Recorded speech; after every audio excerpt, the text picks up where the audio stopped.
Commander Zekthar stood on the bridge of the massive battlecruiser Void Render, watching the blue marble of Earth grow larger on the main display. Behind him, hundreds of alien warships stretched across space like a deadly metal storm. Ships from 12 different star systems had joined this armada. The Galactic Council had finally decided that humanity needed to be stopped. The humans had been expanding too fast. In just 200 years, they had gone from a single world to controlling 47 star systems. Their colonies sprouted like weeds across the galaxy. Worse, they refused to follow galactic law. They wouldn't pay the required taxes. They wouldn't submit to alien oversight. They even dared to fight back when other species tried to claim their worlds. "Sir, we are receiving surrender demands from the human homeworld," reported Lieutenant Vexara, her 4 eyes glowing with excitement. Zekthar's mandibles clicked in amusement. "Put it through." A human face appeared on the screen. The creature looked young and pale, with short brown hair and worried blue eyes. "This is Admiral Sarah Chen of the Earth Defense Fleet. Your armada is in violation of the solar system's territorial space. Withdraw immediately or face the consequences." The bridge erupted in laughter. Zekthar could hear similar sounds coming from the other ships over the communication channels.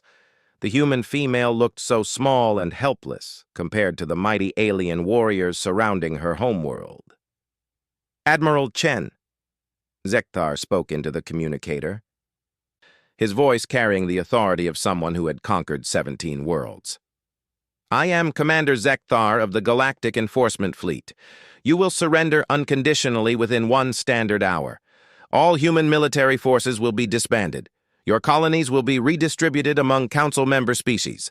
Your homeworld will be placed under permanent alien administration." The human's face remained calm. "I'm afraid that's not going to happen, Commander. This is your final warning. Leave our space now." Zekthar cut the transmission. Around him, his officers were still chuckling at human arrogance. He turned to his tactical officer. "Report on human defenses." "Sir, our scouts have identified approximately 200 human vessels in Earth orbit. Most appear to be light cruisers and destroyers. We also detect several space stations armed with missile platforms. Total estimated firepower is roughly equivalent to 30 of our battlecruisers." Zekthar nodded. The humans had always been decent fighters, but they were hopelessly outnumbered. His armada contained 450 ships, including 60 massive dreadnoughts from the Krell Empire. Each Krell dreadnought could destroy 10 human ships single-handedly.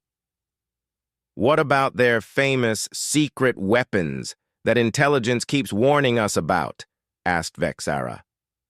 "Propaganda," Zekthar dismissed with a wave of his clawed hand. "Humans are clever, but they're still a young species. They've barely mastered faster-than-light travel. What could they possibly have that we haven't seen before?" The truth was that Zekthar had studied human military tactics extensively. They were aggressive and unpredictable, which made them dangerous in small conflicts. But this wasn't a small conflict.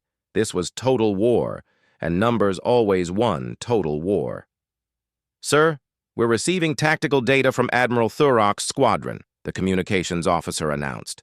"The Krell have identified what they believe to be the main human command ship. It's designated as EDF Defiance, a heavy cruiser approximately 800 meters in length." On the display, a sleek human warship appeared. It looked fast and dangerous, with multiple weapon turrets and launch bays for fighter craft. But it was still just one ship against hundreds. "Instruct Admiral Thurok to target that vessel first," Zekthar ordered. "Once we eliminate their command structure, the rest will collapse quickly." As the massive alien fleet moved into attack formation, smaller human ships began launching from Earth's orbital stations. They formed neat defensive lines, but Zekthar could see the fear in their movements. The human ships stayed close to their home world, clearly hoping to use the planet's defensive platforms to even the odds. It wouldn't matter. Zekthar had fought humans before, during the border wars. They were brave but reckless. They would charge straight into enemy fire, hoping to overwhelm their opponents with aggression. It worked against pirates and raiders, but not against a professional military force. "All ships, commence attack," Zekthar commanded. The space around Earth erupted into chaos. Thousands of energy beams and missile trails lit up the darkness as the alien armada opened fire.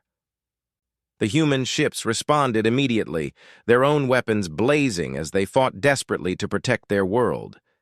Zekthar watched with professional interest as the battle unfolded. The humans were indeed fighting bravely. Their ships moved in complex patterns, trying to avoid the overwhelming firepower directed at them.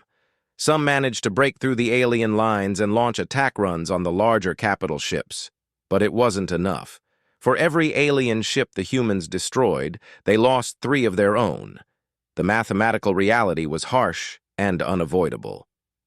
"Sir, human casualties are mounting rapidly," reported the tactical officer. "They've lost 47 ships in the first 10 minutes. Our losses stand at 12 vessels, mostly light destroyers." Zekthar nodded. It was going exactly as predicted. The humans would exhaust themselves in this initial assault, and then the real slaughter would begin. "Commander!" Vexara's voice carried a note of alarm. "We're detecting massive energy readings from beyond the asteroid belt. Something big is coming." On the main display, new contacts began appearing. At first, Zekthar assumed they were reinforcements from the human colonies. But as the sensor readings became clearer, his confidence began to waver. "How many ships?" he asked quietly. "I'm counting. 67 contacts, sir. But the energy signatures are unlike anything in our database. Each ship appears to be at least 3 kilometers in length." 3 kilometers? That was larger than anything in the Galactic Council's fleet. Even the mighty Krell Dreadnoughts were only 2 kilometers long. "It must be a sensor error," Zekthar muttered, but his voice lacked conviction. The human Admiral Chen's face appeared on the communications screen again. This time, she was smiling. "Commander Zekthar, I gave you a chance to withdraw. You should have taken it." "What are those ships?" Zekthar demanded. "Those are Earth's Dreadnoughts," Chen replied calmly. "We call them the Terra class. Each one carries enough firepower to level a continent. We built them specifically for this moment, the day when the galaxy would try to force us to kneel." The alien commander felt a chill run through his exoskeleton. "That's impossible. Our intelligence networks would have detected construction of ships that large." Chen's smile widened. "You mean the intelligence networks we've been feeding false information to for the past 50 years? The same networks that told you Earth only had 200 defending ships when we actually have over 800. As if summoned by her words, new contacts began appearing all around the alien fleet. Human ships were emerging from concealment behind asteroids, from the shadows of moons, even from within the gas giants' rings. They had been hiding in plain sight, using advanced stealth technology that made them invisible to alien sensors. "This is impossible," Vexara whispered. "Where did they get such technology?" But Zekthar was beginning to understand. The humans hadn't been expanding randomly across the galaxy. They had been gathering intelligence, studying alien technology, learning from every species they encountered. While the Galactic Council saw them as primitive upstarts, they had been building the most advanced fleet in known space. The first Terra-class dreadnought came into visual range, and Zekthar felt his heart skip a beat.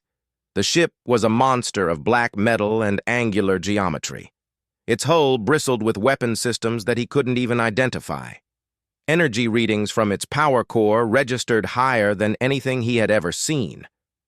"All ships emergency retreat," Zekthar shouted into the communications array. "Withdraw to maximum range immediately." But it was too late. The human dreadnoughts had already begun their attack. The lead ship, designated EDF Retribution, fired a single weapon. A beam of pure white energy lanced across space and struck the Krell flagship world breaker. The massive alien Dreadnought, pride of the Krell Empire, simply vanished. One moment it was there. The next moment there was only empty space and scattered debris. The alien armada hesitated, stunned by the impossible sight. In that moment of confusion, the rest of the human fleet struck. The Terra-class Dreadnoughts moved forward in perfect formation, their massive hulls cutting through space like predatory sharks.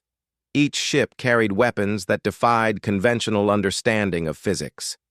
Some fired beams that could penetrate any known shield technology. Others launched missiles that could track targets across multiple star systems. But it wasn't just the Dreadnoughts. The smaller human ships were revealing capabilities that intelligence had never detected. Destroyers that could move faster than light without entering hyperspace. Cruisers with shield generators that made them nearly invulnerable. Fighters that seemed to phase in and out of reality itself. How is this possible? Zekthar demanded of no one in particular. Where did they get such technology? His tactical officer was staring at his instruments in disbelief. Sir, I'm analyzing the weapon signatures. These aren't based on any known Galactic Council technology. It's like they developed an entirely different branch of science. The terrible truth began to dawn on Zekthar. The humans hadn't just been collecting alien technology. They had been improving on it, combining it in ways that no one else had thought possible. While other species stuck to traditional designs and methods, humanity had been experimenting, innovating, pushing the boundaries of what was considered achievable. Another Krell dreadnought exploded as a human torpedo somehow passed straight through its shields. The weapon had phased into a different dimension, bypassed the shields entirely, and detonated inside the ship's reactor core. Sir, Admiral Thurok is requesting permission to withdraw his squadron, the communications officer reported. Zekthar wanted to give that permission, but he knew it was impossible. The Galactic Council had committed everything to this attack. If they retreated now, humanity would be seen as unbeatable. Other species would start to question Council authority.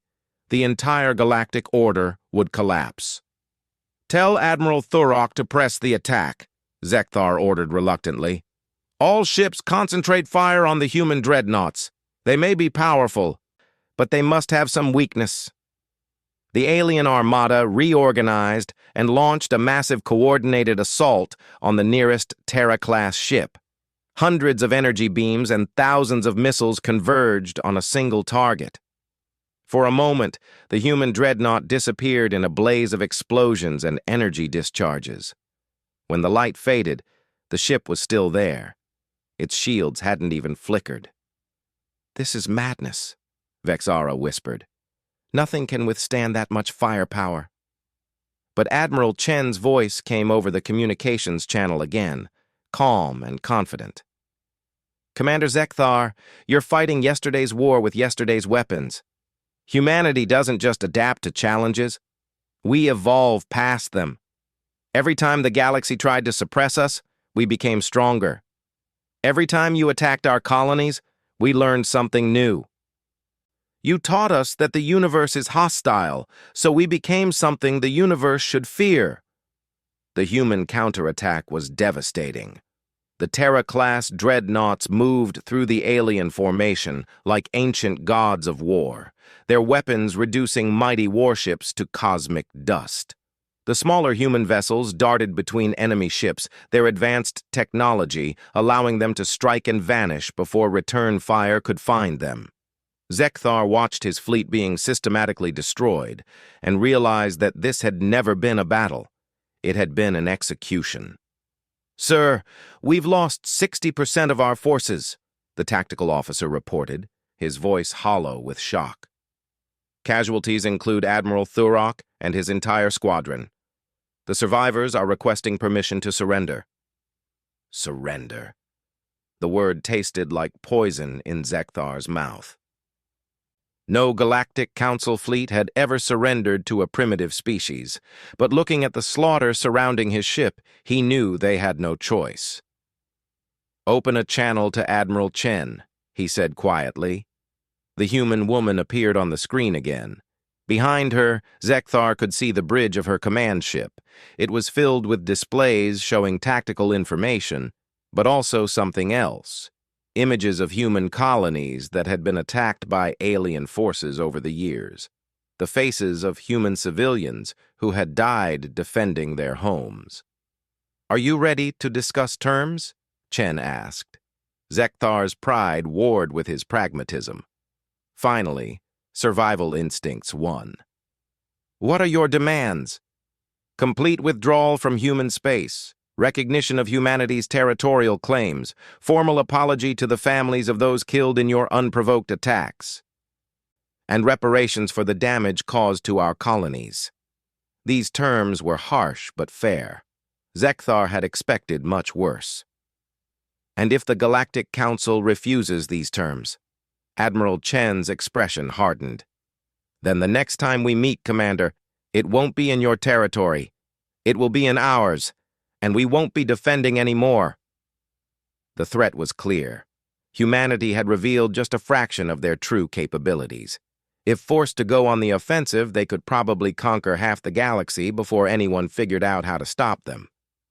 "I will convey your terms to the Council," Zekthar said formally. "See that you do. And, Commander, tell them that humanity is no longer asking for a place in galactic civilization. We're taking our rightful position as its newest apex predator." The transmission ended, leaving Zekthar alone with the wreckage of his fleet and the terrible knowledge of what humanity had become.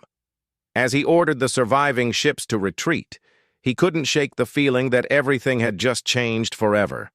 The age of human dominance was about to begin. Admiral Sarah Chen stood in the war room deep beneath Earth's surface, studying holographic displays of galactic star charts. 2 months had passed since the Battle of Sol, and the galaxy was in chaos. The news of humanity's devastating victory had spread like wildfire across civilized space, and every species was scrambling to figure out what it meant for them. "Admiral, we're receiving another diplomatic request," announced Captain Marcus Rodriguez, her aide-de-camp. "This one's from the hegemony of Zephyr. They want to establish formal relations and discuss possible alliance terms." Chen nodded without taking her eyes off the display. "That's the 15th species this week. Mark them down for a preliminary meeting, but nothing more until we understand their motivations." The truth was that humanity had been planning for this moment for decades. The Battle of Sol hadn't just been about defending Earth. It had been about sending a message to the entire galaxy. Humanity was no longer a primitive species that could be bullied and exploited. They were now the apex predator in known space. "Ma'am, Director Walsh is here for the intelligence briefing," Rodriguez informed her. Director Catherine Walsh entered the war room carrying a secure data pad. She was a thin woman with gray hair and sharp eyes that had seen too many classified reports. As head of Human Intelligence Services, she knew more about alien civilizations than most aliens knew about each other. "Admiral, the situation is developing faster than our most optimistic projections," Walsh began without preamble. 17 species have formally withdrawn from the Galactic Council. Another 23 are openly questioning Council authority. 3 minor wars have broken out as various factions try to position themselves for the new reality. Chen turned away from the star charts to face Walsh directly. "What about the Council itself? How are they responding to our terms?" Publicly, they're calling the Battle of Sol a temporary setback and claiming they're developing new strategies to deal with the human threat. Privately, our agents report widespread panic. Council members are blaming each other for the intelligence failures that led to the disaster. Some are even suggesting that humanity should be offered full council membership. "And the Krell Empire?" Chen asked. The Krell had lost the most ships in the battle, including their flagship and most experienced admiral. Walsh's expression darkened. Emperor Vorthak is furious. He's calling for total war against humanity and threatening to withdraw Krell's support from the Council if they don't authorize immediate retaliation strikes against our colonies. This was the scenario Chen had been dreading. The Krell were the most militaristic species in the galaxy, with a culture built around conquest and domination. They wouldn't accept defeat gracefully, and they commanded enough resources to cause serious problems for humanity's expansion plans.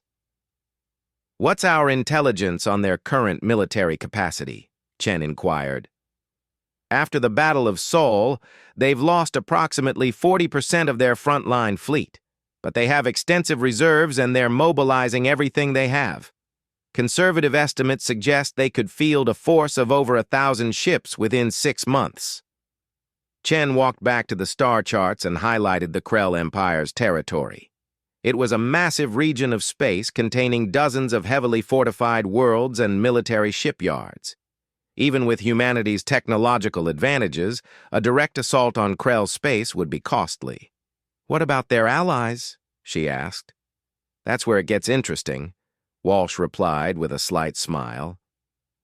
"Several species that were previously aligned with the Krell are now having second thoughts. The Vorthan Republic has quietly reached out to us through back channels. The Nexus Collective is maintaining strict neutrality despite Krell pressure. Even some Krell subject species are showing signs of unrest." Chen nodded thoughtfully. This was the political dimension of warfare that most military leaders struggled with, but she had been preparing for it her entire career. Winning battles was only the beginning. The real victory came from shaping the post-war environment to humanity's advantage. "Director, I want you to establish formal contact with the Vorthan Republic. Offer them economic incentives to maintain neutrality, but don't commit to military support yet.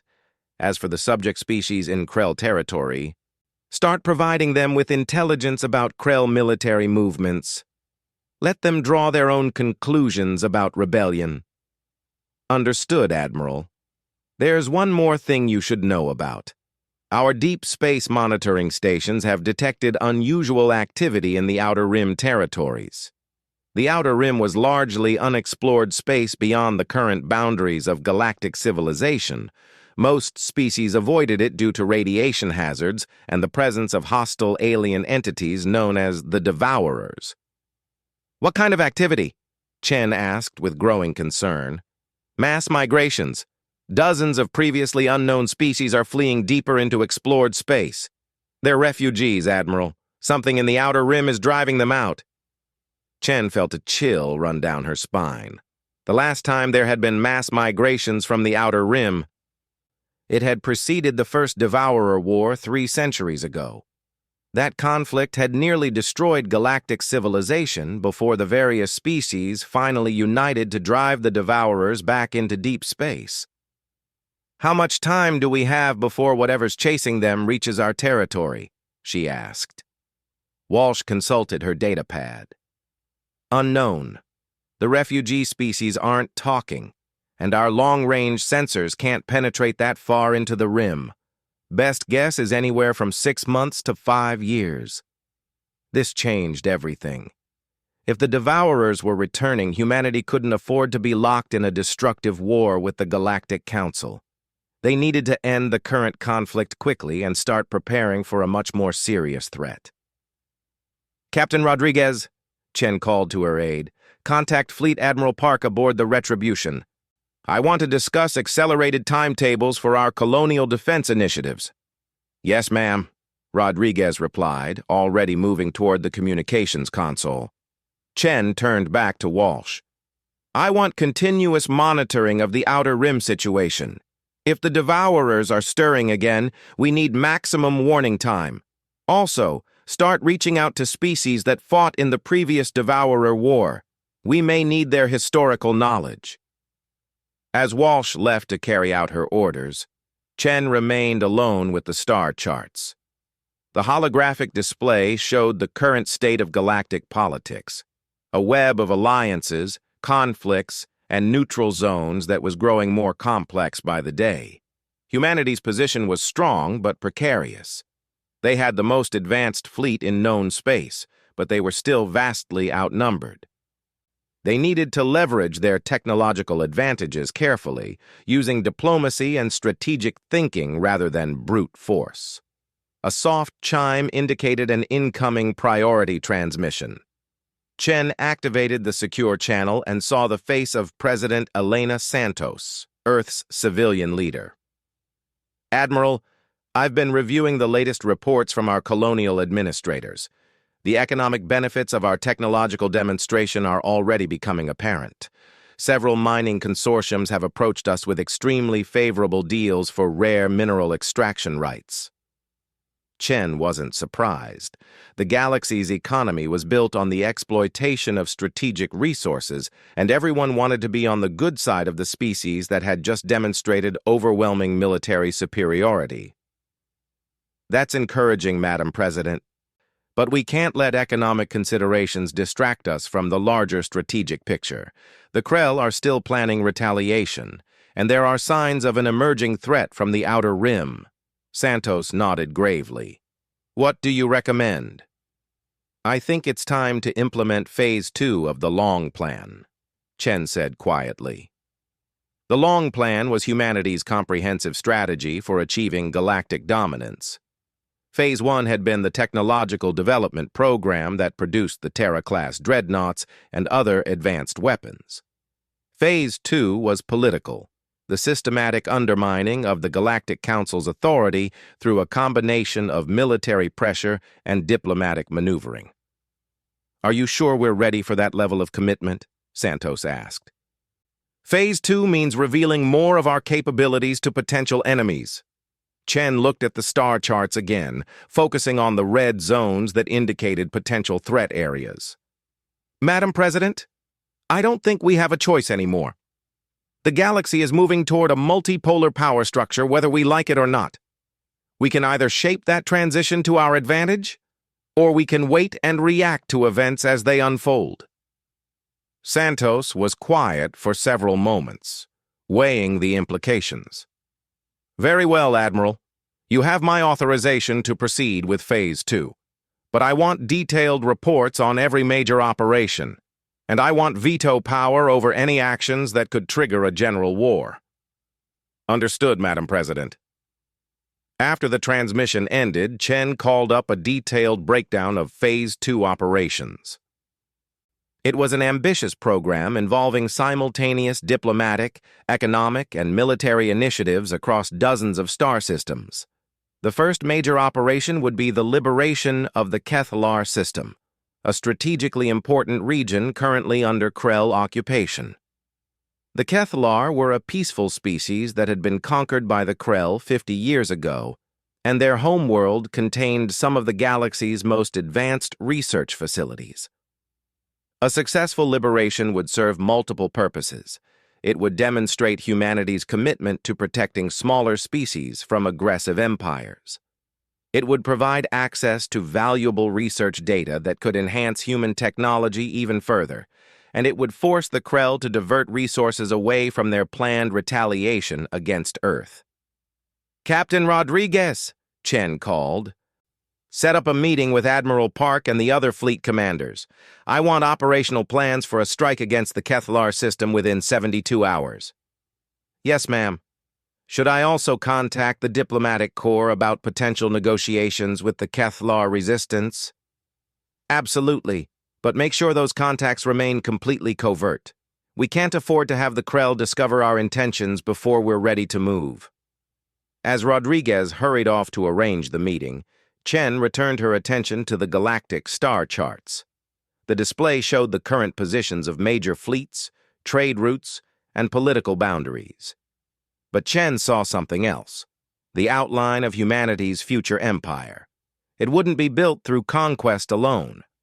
Traditional empires expanded by overwhelming their enemies with superior numbers or resources. Humanity would be different. They would expand by becoming indispensable, the species that other civilizations needed for protection, technology, and economic prosperity. The key was demonstrating power without appearing threatening to potential allies. Every military action had to be carefully calibrated to show strength while maintaining moral authority. Every diplomatic initiative had to offer real benefits to both sides while advancing human interests. It was a delicate balance, but Chen believed it was achievable. Humanity had advantages that no previous galactic power had possessed: technological superiority, political flexibility, and most importantly, the ability to learn and adapt faster than their competitors. A new transmission alert drew her attention back to the communications console. This time it was Admiral Park calling from the fleet stationed at Proxima Centauri. "Admiral Chen, we've completed the modifications to the Terra-class ships based on data from the Battle of Sol. The new gravitational field generators are operational, and preliminary tests show a 30% improvement in shield effectiveness." "Outstanding work, Admiral. How quickly can those modifications be applied to the rest of the fleet?" "Engineering estimates 4 to 6 weeks for complete implementation across all major vessels. The smaller ships will take additional time." Chen considered the timeline. The Krell retaliation was still months away, but the situation in the Outer Rim could deteriorate much faster. Having the most advanced defensive systems possible would be crucial for either scenario. "Make it a priority, Admiral. I also want you to begin planning for offensive operations in the Kethlar system. We may need to move quickly to secure our strategic objectives." "Understood. I'll have preliminary assault plans ready for your review by tomorrow morning." As the transmission ended, Chen reflected on how much had changed since the Battle of Sol. 2 months ago, humanity had been seen as an upstart species with delusions of grandeur. Now they were being courted by some civilizations and feared by others. But Chen knew that first impressions were fleeting. The real test would come when humanity had to prove that their victory hadn't been a fluke. They would need to demonstrate sustained superiority across multiple fronts while building the political alliances necessary for long-term success. The next few months would determine whether humanity would become a true galactic power or just another species that had briefly risen above their station before being crushed by established empires. Chen was determined to ensure it was the former. The galaxy was about to learn that when humans set their minds to something, they didn't just succeed, they redefined what success looked like. The liberation of the Kethlar system began at dawn on a Tuesday, though dawn was a meaningless concept in the depths of space. Admiral Sarah Chen watched from the command bridge of the EDF Retribution as her fleet emerged from hyperspace in perfect formation. 57 ships materialized simultaneously: Terra-class dreadnoughts, heavy cruisers, destroyers, and support vessels arranged in a formation that spoke of absolute confidence. "Admiral, all ships report successful transition," announced Commander Harrison from the tactical station. "No immediate signs of Krell defensive forces." Chen studied the holographic display showing the Kethlar system. 3 inhabited worlds orbited a young yellow star, with the primary planet housing nearly 2 billion Kethlar civilians under Krell occupation. Intelligence reports indicated moderate defensive installations and a Krell garrison fleet of approximately 40 ships. "Launch reconnaissance drones," Chen ordered. "I want detailed scans of every major installation before we announce our presence." The operation had been planned down to the smallest detail. Unlike the desperate defense of Earth, this was humanity's first planned offensive action against a major galactic power. Everything had to go perfectly to establish the precedent Chen wanted. "Admiral, drone telemetry is coming in," reported the sensor officer. "Krell fleet composition matches intelligence estimates. 38 vessels total, including 2 heavy cruisers and 6 battleships. They're maintaining standard occupation formation around the primary planet." Chen nodded. The Krell were following their traditional doctrine. Overwhelming force concentrated around the most valuable target. It was effective against conventional resistance, but humanity wasn't conventional. "Signal the fleet," Chen commanded. Operation Righteous Dawn is now active. All ships to battle stations. Across the human fleet, crews that had trained for this moment for months sprang into action. The Terra-class Dreadnoughts powered up their main weapons, while smaller ships moved into flanking positions. Advanced stealth systems engaged, making most of the fleet invisible to traditional sensors. "Admiral, incoming transmission from the Kethlar Resistance," the communications officer announced. "They're requesting confirmation of human intentions." "Put them through," Chen replied. A Kethlar face appeared on the main screen. The alien looked vaguely reptilian, with golden-scaled skin and large, intelligent eyes. Chen recognized him from intelligence briefings as Commander Veltar, leader of the Kethlar Underground Resistance. "Admiral Chen," Veltar said in accented but clear English. "My people have waited 50 years for this moment. Are you truly here to liberate us?" "Commander Veltar," Chen replied formally. "The Earth Defense Fleet is here to restore Kethlar independence and end Krell occupation of your homeworld. We ask only that your people remain in secure locations during the combat operations." The relief on Veltar's scaled features was unmistakable. "Admiral, the Krell have enslaved my people and stripped our worlds of resources for half a century. If you can truly free us, the Kethlar Republic will stand as humanity's eternal ally." "That's all we ask, Commander. Stand by for liberation." Chen cut the transmission and turned to her tactical officer. "Commander Harrison, transmit surrender demands to the Krell Garrison Commander. Full diplomatic protocols." Within minutes, a Krell face appeared on the communications screen. Chen recognized the distinctive bone ridges and aggressive posture of General Morthak, the military governor of the Kethlar system. Intelligence files indicated he was a hardline Krell supremacist with a reputation for crushing resistance movements with extreme brutality. "Human Admiral," Morthak's voice carried the deep growl characteristic of his species. "You dare enter sovereign Krell territory? Your pitiful fleet will be destroyed, and your survivors will serve as examples to other species that challenge Krell dominance." Chen maintained her calm expression despite the insult.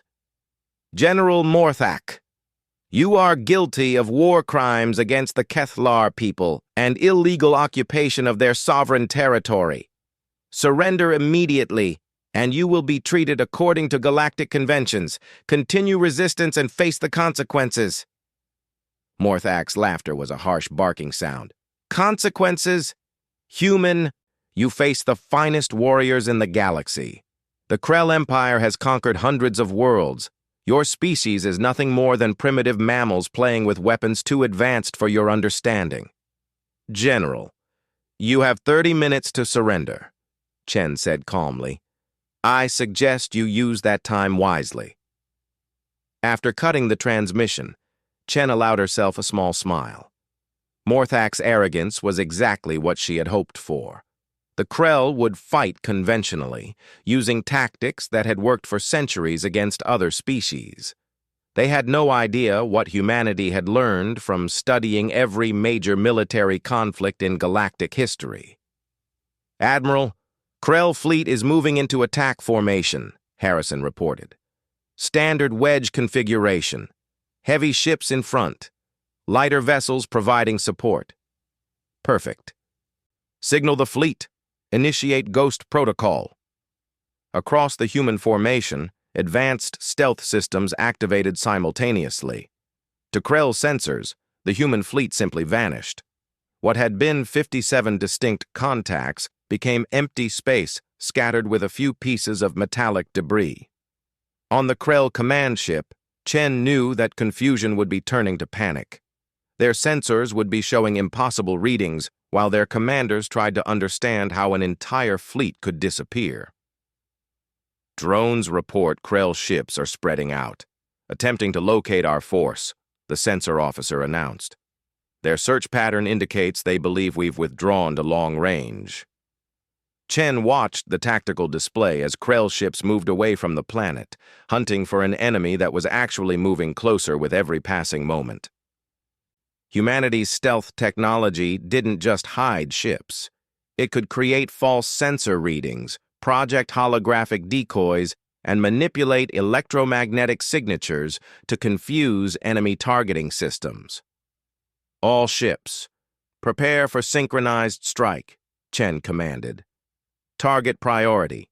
Command vessels first, then heavy cruisers, then supporting elements. No Krell ship is to escape this system.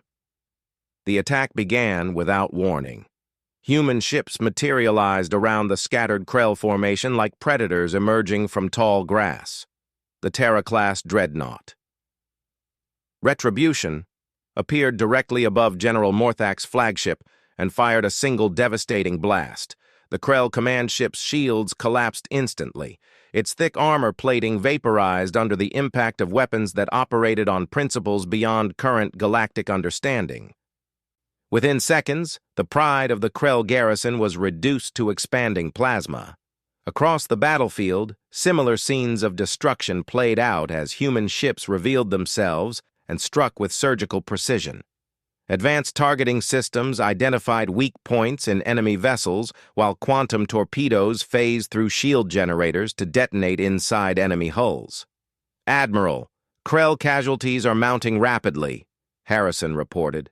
"They've lost their command ship and 6 battleships in the first 90 seconds.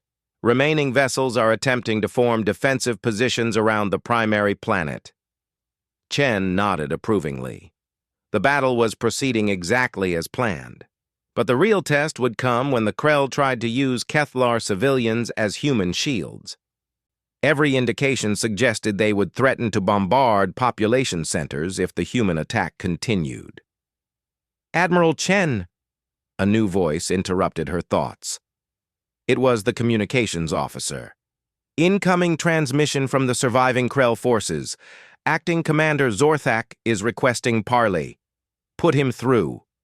The Krell officer who appeared on screen looked nothing like the confident General Morthak.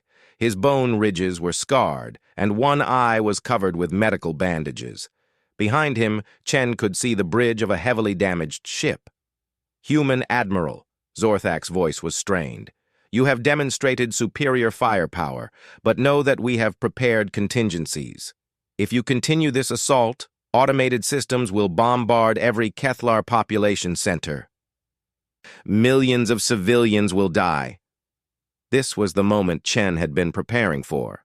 Her response would set the precedent for how humanity dealt with hostage situations throughout their future expansion. "Commander Zorthak," she said calmly, "let me explain something about human military doctrine. We don't negotiate with war criminals, and we don't allow innocent people to be used as shields for cowards." Chen gestured to her tactical officer, who activated a new display showing detailed scans of the planet below. "Your automated bombardment systems have already been neutralized by human infiltration teams. Your ground installations have been captured by Kethlar resistance fighters armed with human weapons. And your remaining fleet is surrounded by forces you cannot detect." The shock on Zorthak's face was evident as he realized the scope of human planning. "Impossible. Our security systems are impenetrable." "Commander, your security systems were designed to stop conventional attacks. Human infiltration technology operates on principles your people haven't discovered yet. We've been preparing for this operation for months while you've been assuming your superiority would protect you." To emphasize the point, Chen activated another display showing live feeds from inside Krell installations. Human Special Forces soldiers in advanced armor were systematically securing weapons systems while Kethlar civilians cheered their liberation. "Your choice is simple," Chen continued. "Surrender now and face trial for war crimes under galactic law, or continue fighting and be destroyed along with your remaining ships. But understand this: no Kethlar civilians will be harmed regardless of your decision." Zorthak stared at the evidence of his force's collapse for several long moments. Finally, his shoulders sagged in defeat.